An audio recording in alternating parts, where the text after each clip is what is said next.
hi thei teng ding to ina hi na bang to pa min phat khom ding ina akizon hi ni e hallelujah hallelujah hallelujah amen hunoi hun pha hun kilo mong nga sak ibyak to pa min chang ta hen amen to pa hoi hi amen ini sim nun ta na te to pa ai tung hoi ton tung hi amen to ai manina to pa hoi hi china pula khom nge ngai din akizon khomini le khan ni thum to pa hoi hi ke tunga to pa hoi hi ke tunga to pa hoi hi ke tunga amen hallelujah kain kon sunga china khat ve pula khom lai ni khan ni thum to pa hoi hi kain kon sunga to pa hoi hi kain kon sunga to pa hoi hi kain kon sunga amen hallelujah hallelujah khat ve pula khom lai ni la to pa hoi hi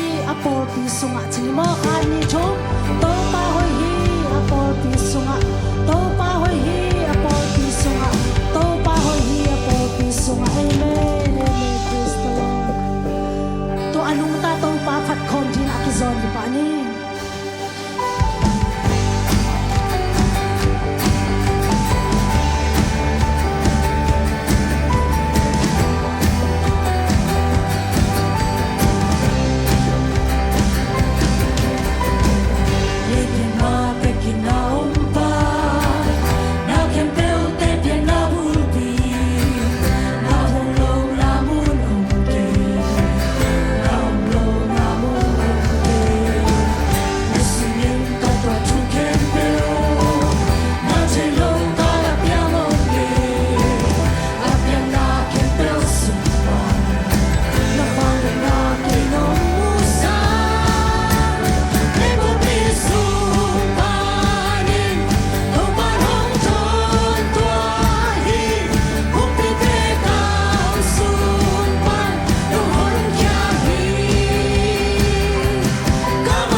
về phật không lại nè amen các khá cha lâu ngà lu nạ tàu pa ô bang bạc qual sâu sâu kêu nghe tàu pa khá cha hát na chụp hàng quan in tàu pa khá cha khao na chụp hàng pia in tàu pa amen amen cái hi sâu bang mam kê tàu pa khá cha hát na quan in khá cha khao na chụp hàng pia in zai shi na thun zo đi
Amen. Nau ngamza na nga din. Oh, hallelujah. Tunin ka muhi. Wow. Tunin ka umhi. Amen. Hallelujah. Amen. Lungdam lo siyong eto pa. Tuni na aom na lo te om sakte pa nang hiche. Apiang na lo te apiang sakte pa nang hiche to pa. Oh to pa. Kaup ngam zau kawadi ngahi manina lungdam niya dungi. Tuni na to pa. Oh kalung simwa to pa kapuaku. Oh haksat na. Oh van gik te kem pa nang maya kong suan kiau hi. Piang taken te achi kem pa piang sakte pa hiche lungdam lo ngai pau. Tunin pat na le biak biak nai tan nong gol zo pi man kalung dam hi. Tunin han ton nang nei di sia manu kam le muk nang manong zang la in la. To pa ko azangai te adi na to pa man pat na hingia din tu pang pengiat lain. Zai shumin suang na tungen kong kia pu kong biak to pa kapasian ho. Amen.